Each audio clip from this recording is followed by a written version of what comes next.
নমস্কার সবাইকে। চলে এসেছি কথা ধারাবাহিকের নতুন একটা আপডেট নিয়ে। আজকের গল্পের শুরুতে আপনারা দেখতে পাবেন যে দৃষ্টিহীন লোকগুলো এসেছিল তারা আসলে নাটক করছিল, আর যাদেরকে টাকা দিয়েছে মান্ডবী। সমস্ত কিছু তাদের প্ল্যান অনুযায়ী হচ্ছিল। এতদিন ধরে গুহবাড়িতে যা যা হচ্ছে সবকিছু হচ্ছে প্রমিতের প্ল্যান করা। মান্ডবী প্রমিতকে ফোন করে জানিয়ে দেয় যে আর একটুখানির মধ্যেই গুহবাড়ির নিলামি শুরু হতে যাচ্ছে, সবকিছু তৈরি হয়ে গেছে আর আমাদের প্ল্যান মাফিকই চলছে, তুমি তাড়াতাড়ি এসে পড়ো। এরপর প্রমিত বলে, আচ্ছা ঠিক আছে, আমি এক্ষুনি আসছি। প্রমিত বলে, অন মাই লাইফ বলছি, এই গুহবাড়ি থেকে গুহবাড়িটা কিনে নিয়ে তারপর আমি ওদেরকে রাস্তায় নামিয়ে দেব। এরপর এইদিকে দেখা যায় নেটওয়ার্ক আসাতে সবাই বাড়িতে ফোন করছে, কিন্তু কেউই তো ফোনটা ধরছে না। আর এটা দেখে কথার আরো চিন্তা হয়, কথা চিন্তায় পড়ে যায়। এইদিকে প্রত্যয় ঋতুর জন্য একটা প্রজাপতি বিস্কিট নিয়ে আসে। এরপর প্র্যাটি বলে যে জানেন প্রজাপতি বিস্কুট উড়লে কি হয়? তখন আকি এসে বলে, প্রজাপতি উড়লে ঠিক কি হয় সেটা আমি জানি না, কিন্তু তুই উড়লে যে তোর পেছনে ডালের কাটা চলে সেটা আমরা খুব ভালো করে জানি। এরপর অঙ্কিত এইদিকে চুরিকে বলে, নিন একটা বিস্কিট খান, এটা আমার ফেভারিট বিস্কিট। এইদিকে এভি দেখতে পায় যে নিউজ চ্যানেলে গুহবাড়ির বিষয়ে কি কি দেখাচ্ছে। তখন এভি সবাইকে বলে, এই দেখ, এইদিকে আয়, দেখ কি সব দেখাচ্ছে টিভিতে। এরপর সবাই সেই খবরটা জানতে পারে গুহবাড়ির আর সেই টনিক ফ্যাক্টরির বিষয়ে কি নানান সমস্ত মন্তব্য করা হচ্ছে, সেই সবকিছুই জানতে পারে। আর সবাই জেনে যায় যে এত কিছু হয়ে যাচ্ছে, কিন্তু কেউ আমাদের কিছু একটা জানালো না, কেউ আমাদেরকে ফোন করে জানালো না। এদিকে দেখা যায় গুহবাড়ি নিলামের পর্যায়ে চলে এসেছে এবং নিলামিও শুরু হতে যাচ্ছে। আর সমস্ত নিউজ চ্যানেলরাও এখানে চলে এসেছে এবং গুহবাড়ির সমস্ত জমি জামায় যা যা আছে সমস্ত কিছুই নিলামে তুলে ধরা হয়। এইদিকে শশীভূষণ গুহ বলেন যে আমাদেরকে এখন শক্ত হতে হবে, আর আমাদের উপর থেকে শুধু তো ছাদটুকুই সরে যাচ্ছে, আমাদের গুহবাড়ির আনন্দ হাসি খুশি এসব তো চলে যাচ্ছে না। আর আমার ভরসা আমরা আবারও এরকম ভাবে হাসি খুশি একটা পরিবেশ তৈরি করতে পারবো। এইদিকে এভি রেগে যায়, বলে যে এত কিছু হয়ে গেল কিন্তু আমাদেরকে কেউ কিছু জানালো না। এইচওএফ এর সব ইগো জানিস তো।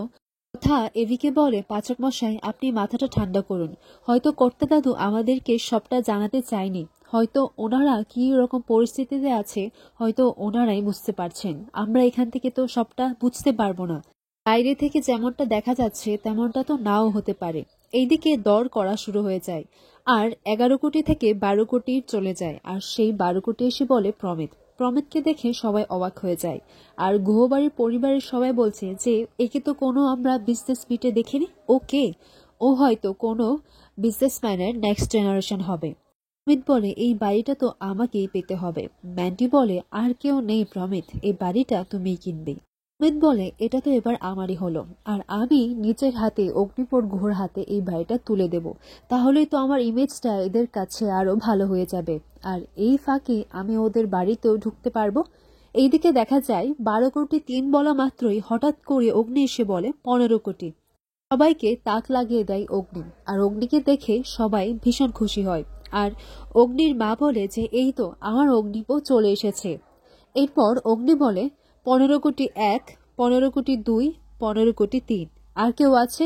Anyone else? এই বাড়িটা এখন সোল্ড হয়ে গেছে। This is sold it to Agnip Guha আর কথাকলি গুহ।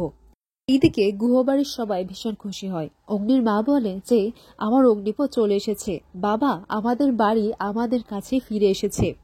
এরপর অগ্নিকে এইভাবে দেখে শশীভূষণ গুহ খুবই ইমোশনাল হয়ে পড়েন। উনি বলেন, পাচক পাচক তুমি এসে গেছো।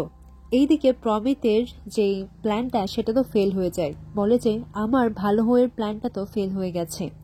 এরপর শশীভূষণ গুহ বলে যে বড় সাধ করে আমি ছোটবেলায় অগ্নিপ গুহ নামটা রেখেছিলাম, আর আজকে সেই নামটাই জ্বলে উঠেছে, আমার অগ্নিপ জ্বলে উঠেছে। এইদিকে কথা প্রমিতকে দেখতে পায়, বলে যে প্রমিত শর্মা এখানে কি করছে? এরপর কথা সবাইকে বলে যে জানো আমাদের বাড়িটা কার হাত থেকে বাঁচিয়েছেন পাচক মশাই, এই দেখো প্রমিত শর্মা। এইদিকে অগ্নি এসে শশীভূষণের কাছে হাত জোর করে ক্ষমা চায়। এরপর শশীভূষণ গুহ অগ্নির কাঁধে ধরে উনি চুপ করে থাকেন, উনি কিছু বলতে পারেন না।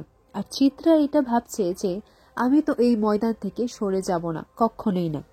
প্রমিতকে গিয়ে কথা জিজ্ঞাসা করে, আপনি এখানে কি করছেন? তখন প্রমিত বলে, আসলে গুহবাড়ির এরকম একটা অবস্থা, তো পাশে না দাঁড়িয়ে কি থাকা যায়, তাই আমি ভেবেছিলাম এই বাড়িটা কিনে আমি আপনাদের হাতেই তুলে দেব। এরপর এই কথাটা শুনে সবাই তো ভীষণ খুশি হয়।